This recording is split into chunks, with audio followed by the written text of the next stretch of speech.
नाम दिया गया। बस यात्रियों को धमकाकर यहां पर लूटपाट की गई है। लूटपाट का वीडियो भी सामने आया है। लोगों को बंदूक से धमकाते यहां पर बदमाश दिखाई पड़ रहे हैं।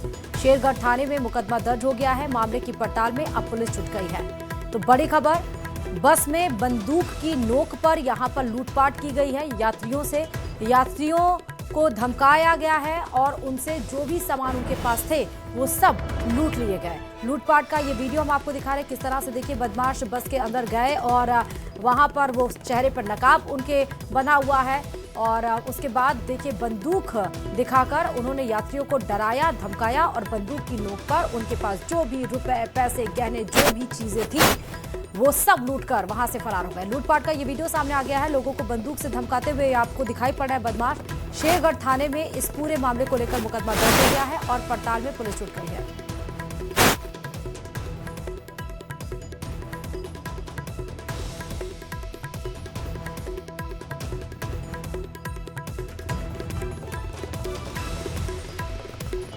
पर जुड़े हुए चंद्रशेखर, बदमाशों ने बस में लूटपाट की वारदात को अंजाम दिया, क्या कुछ जानकारी? जैसे नजारे एक समय में कई दूसरे राज्यों से जो जंगलराज के आते थे, ठीक ऐसा ही नजारा जोधपुर के शेरगढ़ में देखने को मिला, जहां पर बदमाशों ने एक बस के सामने बंदूक तानी और बस को रुकवाया, हवा में फायरिंग की और उसके बाद जो है बस में बैठे तमाम यात्रियों को जो है बंदूक की नोक पर जो है लूट की है। जितना भी सामान यात्रियों के पास जो भी था वो सारा सामान वो चुरा कर उठाकर लूट कर ले गए। और सबसे बड़ी बात, जो बदमाश थे इन्होंने लूट की घटना को अंजाम देने के बाद वो फरार हो गए। फिलहाल जो है एक मुकदमा जो शेरगढ़ थाने में लिखाया गया है, जिसके बाद थाना पुलिस जो है इस मामले की जांच में जुटी और जगह जगह नाकाबंदी कर जो है बदमाशों की तलाश जारी है। घटना कल देर रात की बताई जा रही है। जी, पुलिस के सामने ये वीडियो आ गए हैं तो कार्रवाई कहां तक पहुंची है चंद्रशेखर? देखिए, जैसा कि जिस तरह से सुनसान इलाके में जोधपुर शेरगढ़ की जो रोड है वहां पर इस घटना को अंजाम दिया गया और जिस तरह से सुनसान इलाका चुना गया उसके बाद जो अंदर जो चेहरे पर बिल्कुल एक गमछा जो बांधकर जो है तमाम बदमाश पहुंचे थे और हाथों में बंदूकें थी। उन्होंने सबसे पहले बस के बाहर जो है बंदूकें लहराई, हवा में फायरिंग की और उसके बाद जो है जब बस रोक दी गई तो अंदर चढ़े और यात्रियों को डरा धमका कर लूट किए। और ये घटना का वीडियो सामने आने के बाद जब पूरा मुकदमा दर्ज हुआ और ये तमाम चीजें जो वीडियो वायरल हुआ उसके बाद पुलिस हरकत में आई है। तमाम इलाकों में जो है नाकेबंदी करवा दी गई और जो बदमाशों की तलाश जारी है। पुलिस का ये मानना है कि बदमाश जो है ज्यादा दूर नहीं गए होंगे, तो उनकी तलाश में जो है पुलिस जो ग्रामीण पुलिस और कमिश्नर दोनों से समन्वय करके जो उनकी तलाश में जुटी है। जी ठीक है, बहुत शुक्रिया तमाम जानकारी देने के लिए।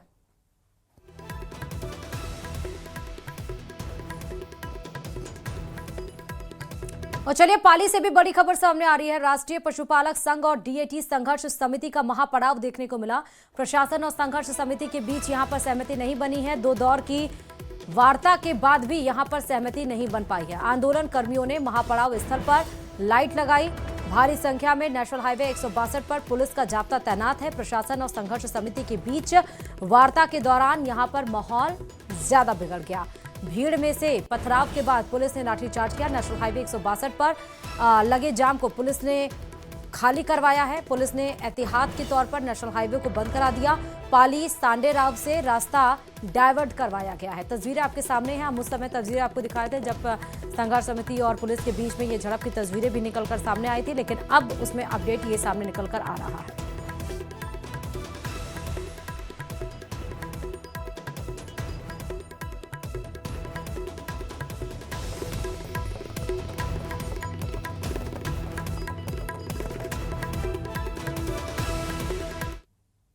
पड़ाव इन्होंने किया है, जिसके वजह में जो पुलिस प्रशासन द्वारा जो भी तैयारी करनी चाहिए थी वो माकूल तरीके से की गई थी। निरंतर इनसे वार्ता का दौर जारी था। 2 दिन से हम इनसे वार्ता कर रहे थे। आज भी 3 दौर की वार्ता हमने इनसे की है। वार्ता के दौरान ही कुछ लोगों द्वारा पत्थरबाजी स्टार्ट कर दी गई अनावश्यक रूप पे, तो पुलिस ने उनको खदेड़ा है। अभी स्थिति नियंत्रण में है। जो ट्रैफिक व्यवस्थाओं को सुचारू रूप से चलाए रखने के लिए ट्रैफिक डायवर्जन करना की आवश्यकता थी, वो हमने ट्रैफिक डायवर्जन कर दिया है।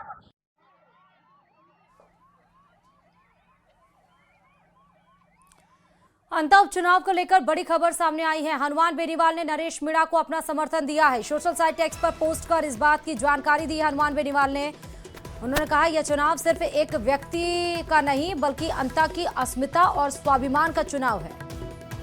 बड़ी खबर, अंता उपचुनाव को लेकर हनुमान बेनीवाल ने अपना समर्थन निर्दलीय प्रत्याशी नरेश मीणा को दिया है। सोशल साइट एक्स पर हनुमान बेनीवाल ने जो पोस्ट किया है वो पोस्ट भी हम आपको दिखा रहे हैं। उन्होंने साफ तौर पर कहा कि यह चुनाव सिर्फ एक व्यक्ति का नहीं है बल्कि अंता की अस्मिता और स्वाभिमान का चुनाव है। 9 तारीख को प्रचार प्रसार खत्म हो जाएगा। 11 तारीख को अंता में उपचुनाव होना है। 14 नवंबर को इस पर मतगणना होगी और फिर फैसला आएगा कि कौन जीता है। हालांकि अभी मुकाबला कांग्रेस और बीजेपी के बीच ही दिखाया जा रहा है, जहां बीजेपी की तरफ से आपने कल देखा था वसुंधरा राजे और सीएम भजनलाल रोड शो करते हुए नजर आए थे। उसके पहले सचिन पायलट ने रोड शो किया था। तो कांग्रेस और बीजेपी ने रोड शो किया है। 9 तारीख को रोड शो फिर करेंगे। मुख्यमंत्री भजनलाल शर्मा अंता के उपचुनाव को लेकर मोरपाल सुमन के पक्ष में जहां वोटों की अपील की गई है, तो वहीं निर्दलीय प्रत्याशी नरेश मीणा भी पीछे नहीं है। हनुमान बेनीवाल का उनको अब समर्थन मिला है।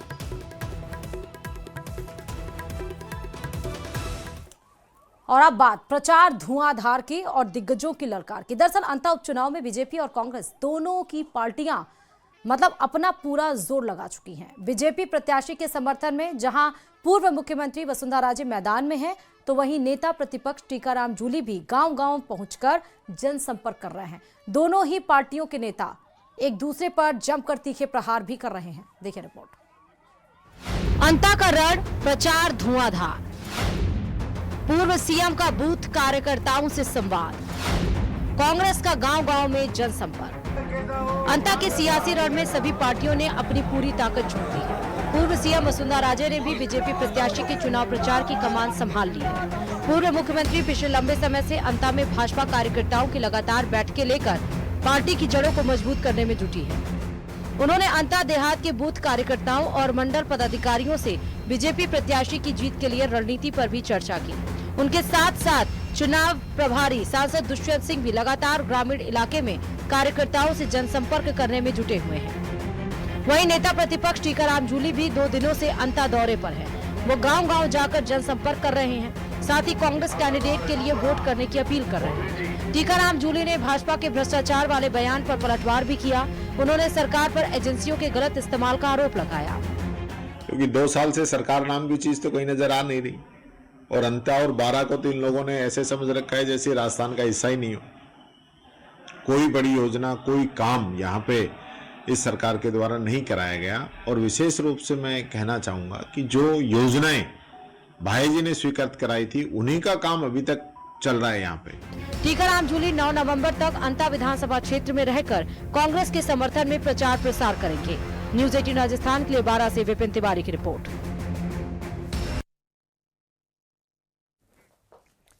चलिए चुरू से बड़ी खबर आपको बता रहे हैं। आश्रम बुलाकर महिला से जबरदस्ती का प्रयास किया गया। 40 साल की महिला ने कथित बाबा पर आरोप लगाया है। आश्रम में ताबीज बनाने के बहाने महिला को कागज सुंघाया, फिर कथित बाबा ने महिला से छेड़छाड़ की। महिला ने बाबा पर आरोप लगाया। बात नहीं मानने पर आश्रम में ही जिंदा दबा देने की धमकी भी दी गई उस महिला को। नागौर जिले के डाबली खारी स्थित कथित बाबा पर आरोप लगा है। पुलिस ने महिला की शिकायत पर एफआईआर दर्ज कर ली है। तो चुरू से बड़ी खबर है। आश्रम बुलाकर महिला से जबरदस्ती का ये पूरा मामला सामने आया। 40 साल की महिला है। ताबीज बनाने के बहाने इस महिला को बुलाया गया था, फिर कागज सुखाकर उसके साथ छेड़छाड़ की गई। महिला वहां से भागने की कोशिश की। उसने ये कहा कि वो मामला दर्ज कराएगी, तो उसको धमकाया गया कि उसे जिंदा दबा दिया जाएगा। लेकिन आखिरकार मामला दर्ज हुआ है, पुलिस कार्रवाई कर रही है।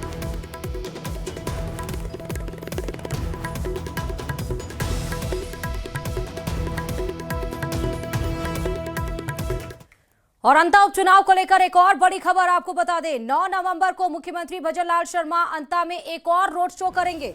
बीजेपी प्रत्याशी मोरपाल सुमन के समर्थन में निकलने वाले इस शो ऑफ स्ट्रेंथ में वसुंधरा राजे और प्रदेश अध्यक्ष मदन राठौर भी साथ होंगे।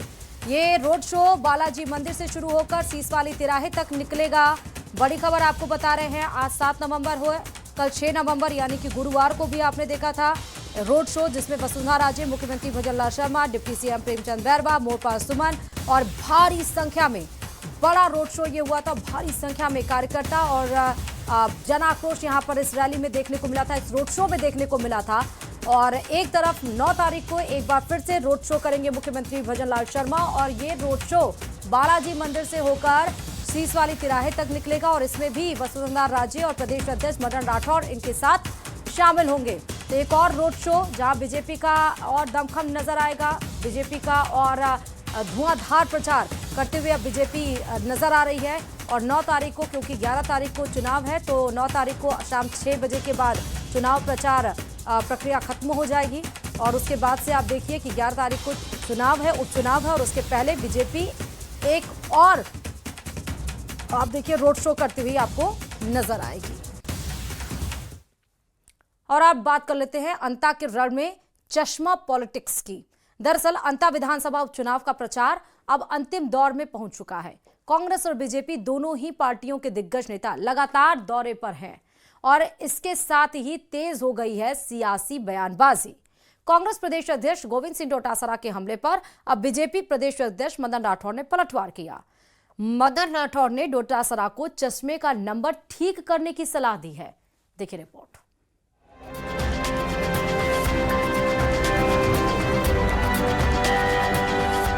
पक्ष और विपक्ष में बयानों की बमबारी। भारतीय जनता पार्टी ने एक आपराधिक छवि के व्यक्ति को टिकट दिया। जानकारी नहीं है। जैसे वो मेरे मित्र हैं, लेकिन वो ऐसे मित्र हैं जिनको अपने मित्र के बारे में पता ही नहीं है। डोटासरा को मदन राठौर की सलाह। हाँ, उनका मोरिया बोल रहा है, कोई मोरिया बुला रहा है, कभी कोई किसका मोरिया बोल रहा है। कहा बीजेपी कार्यकर्ता बनने की कोशिश ना करें। पता नहीं उनके चश्मा उनका कहो बदलो, चश्मा लगा दो यदि चश्मा नहीं हो तो। अंता उपचुनाव में बयानबाजी चरम पर है।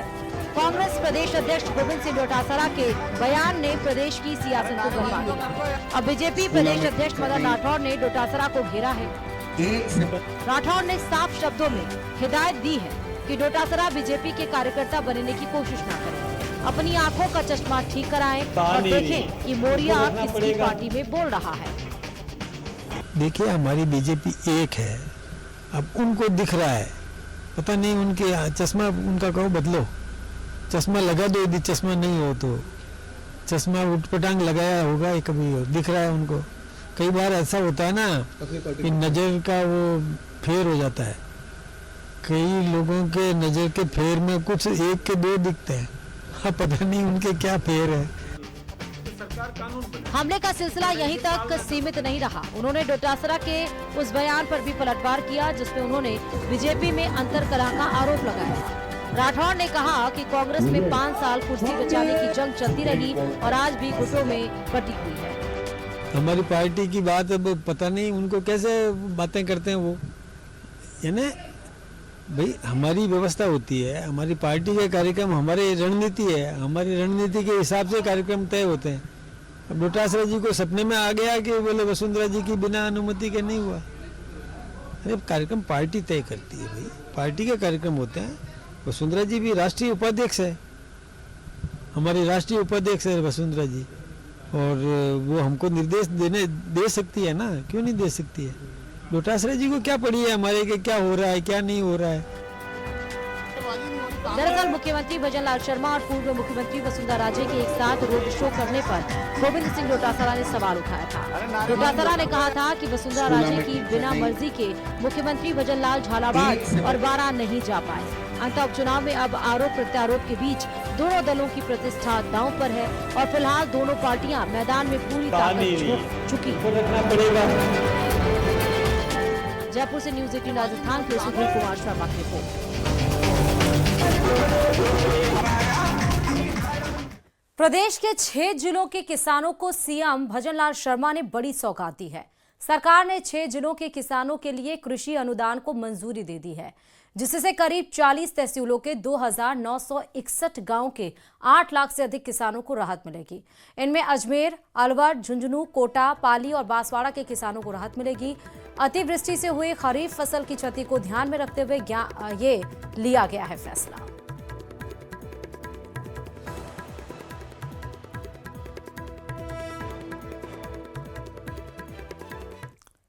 और किस तरह आप बात करेंगे कैसे अपनों ने घेरा मैदान और मंत्री हुए हैरान। दरअसल भरतपुर के प्रभारी मंत्री सुरेश रावत का उनकी पार्टी के ही नेताओं और कार्यकर्ताओं ने घेराव किया। उज्जैन एसडीएम पर एक्शन की मांग लेकर पहुंचे कार्यकर्ताओं को जब मंत्री ने बाद में बात करने के लिए कहा तो कार्यकर्ता नाराज हो गए और उन्होंने नारेबाजी कर हंगामा शुरू कर दिया। इस रिपोर्ट में देखिए एकता मार्च के दौरान मंत्री सुरेश रावत के साथ क्या हुआ।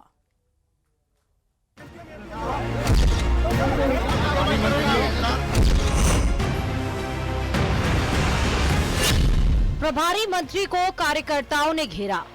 प्रभारी मंत्री वैसे कोई ऐसा कोई उज्जैन एसडीएम पर कार्रवाई की मांग।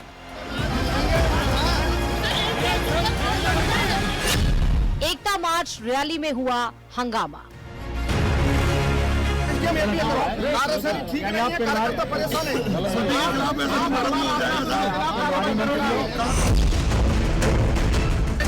प्रभारी मंत्री को घेर कर खड़े हैं ये भाजपा कार्यकर्ता है।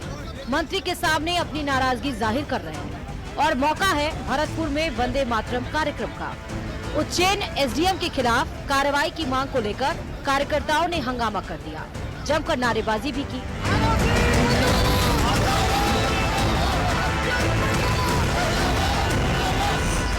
भरतपुर में राष्ट्र गीत वंदे मातरम के 150 साल पूरे होने पर जिला स्तरीय कार्यक्रम आयोजित हुआ, जिसमें प्रभारी मंत्री सुरेश रावत भी पहुंचे, लेकिन उन्हें कार्यकर्ताओं के विरोध का सामना करना पड़ा। एकता मार्च रवाना करने से पहले भाजपा नेताओं ने प्रभारी मंत्री से उज्जैन एसडीएम के खिलाफ कार्रवाई की मांग की। प्रभारी मंत्री ने बाद में बात सुनने को कहा तो कार्यकर्ता बिफर पड़े। सुनो, सारे अधिकारी निरंकुश हैं, कोई किसी की बात नहीं मानता है। या तो ये कहते हो भारतीय जनता पार्टी राज ही नहीं है राजस्थान के अंदर, सारे अधिकारी बिल्कुल निरंकुश काम कर रहे हैं। हालांकि काफी देर तक चले हंगामे के बाद सीनियर नेताओं ने कार्यकर्ताओं को शांत कराया और प्रभारी मंत्री ने एकता मार्च रैली को रवाना किया। कार्यकर्ताओं ने भी हमें आश्वस्त किया और उनका एक आक्रोश बिल्कुल स्वाभाविक था। प्रभारी मंत्री होने के नाते मैंने सुना और प्रभारी मंत्री होने के नाते जो भी न्यायोचित कार्रवाई होगी वो करूंगा। फिलहाल भरतपुर में प्रभारी मंत्री का उनकी पार्टी के ही नेताओं और कार्यकर्ताओं के विरोध करने का मामला खूब सुर्खियां बटोर रहा है। इसे लेकर प्रदेश के सियासी गलियारे में भी कई तरह की चर्चाएं हो रही हैं। न्यूज़ 18 राजस्थान के लिए भरतपुर से दीपक पुरी की रिपोर्ट। जयपुर में वोटों की गड़बड़ी के खिलाफ यूथ कांग्रेस ने चुनाव आयोग के खिलाफ विपक्ष का हल्ला बोल दिया। बड़ी संख्या में यूथ कांग्रेस के कार्यकर्ता सड़कों पर इकट्ठा होकर विरोध प्रदर्शन करने लगे, जिसके देखते हुए पुलिस ने बैरिकेडिंग लगाकर रोकने की कोशिश की। इस दौरान पुलिस ने कुछ प्रदर्शनकारियों को हिरासत में भी लिया।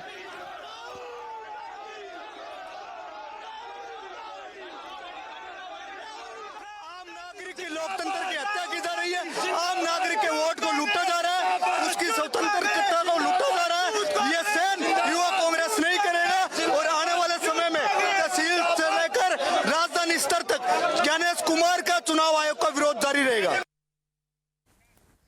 और चलिए अलवर से बड़ी खबर आपको बता रहे, 2 कच्चे घरों में आग लगी है। ज्ञात कारणों से ये आग लगी है। घरों में रखा घरेलू सामान जलकर राख हो गया है। जेवरात, अनाज, अन्य सामान जलकर राख हुआ है। आग की चपेट में आने से एक गाय भी झुलसी है।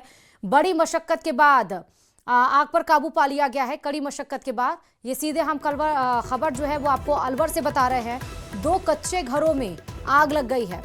आग किन कारणों की वजह से लगी है इसका पता नहीं चल पाया है। हम आपको तस्वीर दिखा रहे हैं। ये 2 कच्चे घर हैं जिनमें अज्ञात कारणों की वजह से आग लगी है। आग की लपटों से आप अंदाजा लगा सकते हैं कि ये भीषण आग थी और घरों में जो भी सामान रखा था, घरेलू सामान, वो सब कुछ आग की चपेट में आके बर्बाद हो गया है, राख हो गया है। चाहे वो जेवरात हो, चाहे वो अनाज हो और अन्य सामान भी इस आग की चपेट में आके वो सब कुछ खाक हो गया है। आग की चपेट में आने से एक गाय भी झुलस गई है। हालांकि कड़ी मशक्कत के बाद आग पर काबू पा लिया गया है।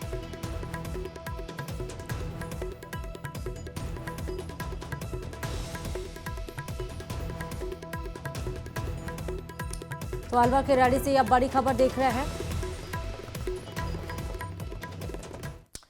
चलिए बात कर लेते हैं मौलवी के मकर जाल की। दरअसल एनआईए के इनपुट पर एटीएस ने राजस्थान मौलवी ओसामा उमर को गिरफ्तार किया। एटीएस का दावा है कि ओसामा अफगानिस्तान के आतंकवादी संगठन तहरीके तालिबान पाकिस्तान से जुड़ा है। देखिए रिपोर्ट।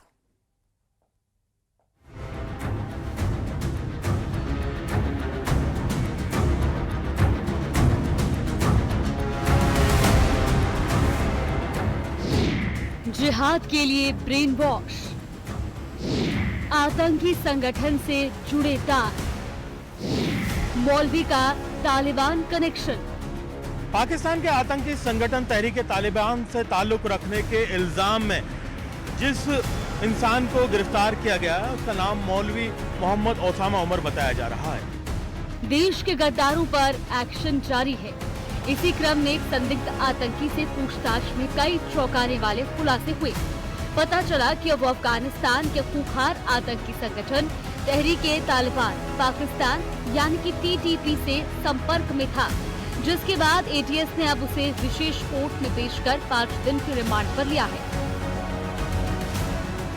ओसामा को रिमांड के लिए लेके आए थे, पेश किया था हमने अभी CJM कोर्ट में, तो 11 तारीख तक का कोर्ट ने रिमांड दिया है हमें। ACB के द्वारा कितने दिन का रिमांड मांगा गया? ये ATS की तरफ से हमने 7 दिन के रिमांड की कोर्ट से रिक्वेस्ट की थी। तो ऑलमोस्ट चार्जेस तो UAPA के सेक्शन 18 है, 20 है, 38, 39। दरअसल कुछ दिन पहले सांचौर, जोधपुर, करौली, पीपाड़, जयपुर में ATS और IB ने छापेमारी कर कई संदिग्धों को हिरासत में लिया था, जिसमें बाड़मेर के रहने वाले ओसामा को सांचौर से हिरासत में लिया गया।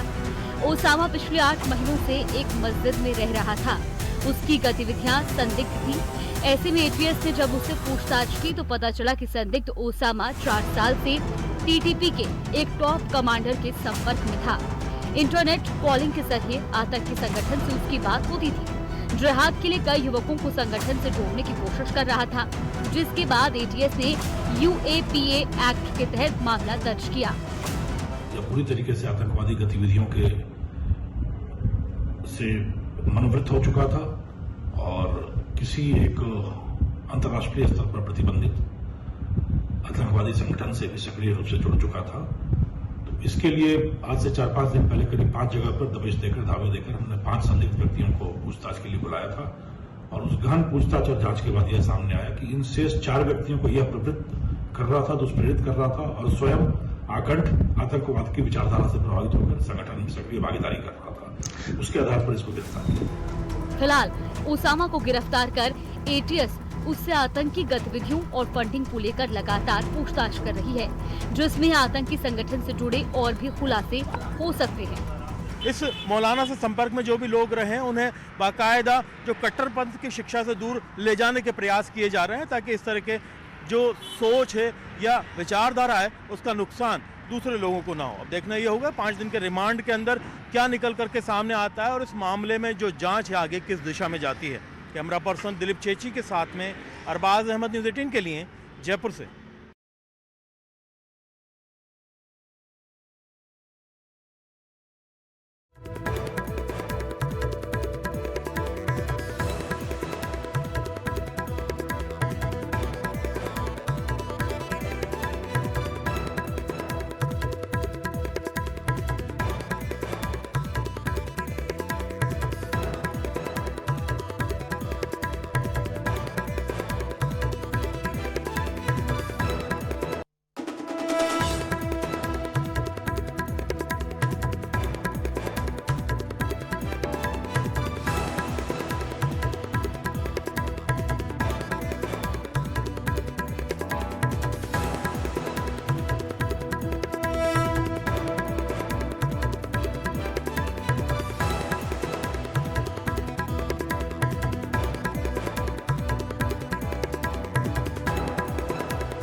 तो बड़ी खबर आपको बता रहे, राजस्थान की जोजवी नदी को लेकर आज सुप्रीम कोर्ट में सुनवाई होने वाली है। नदी में औद्योगिक अपशिष्ट छोड़े जाने के मामले में आज सुप्रीम कोर्ट में सुनवाई होगी और पिछली सुनवाई में कोर्ट के आदेश के पालन का आश्वासन दिया गया था कि कोर्ट जो कह रही है उसका पालना किया जाएगा, उसका पालन किया जाएगा। राजस्थान छोटे से ब्रेक ले देखते रहे न्यूज़ 18 राजस्थान।